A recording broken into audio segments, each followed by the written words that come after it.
Good morning. Today is February 26th, 2022. We got our pear trees are starting to blossom here, which is fantastic. From what I see, we're going to have quite a few.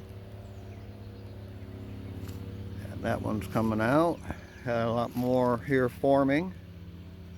Kind of hard to see. I got the sun behind me, so it's showing up on the camera.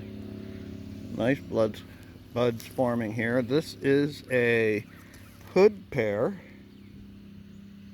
And it is a good cultivar for the Florida home pear, which is also blossoming at the same time, which is fantastic because last year I didn't get any pears. I had one little tiny pear, but it fell off. So now that these will blossom at the same time, they can cross-pollinate and really help with the setting of fruit. We had just about what we needed for chill hours this year, and I think right now all of our chilling is over with. If we get anything, it'll just maybe be like another hour, if that, just below 45. We're pretty much free and clear of all of our frost and freeze right now here in Central Florida. That's some nice little buds. We're really excited about it this year because I think the trees will be 3 years old, so they should be just in the maturity aspect of being able to create a pear, or at least one pear, a pair of pears, a couple pears.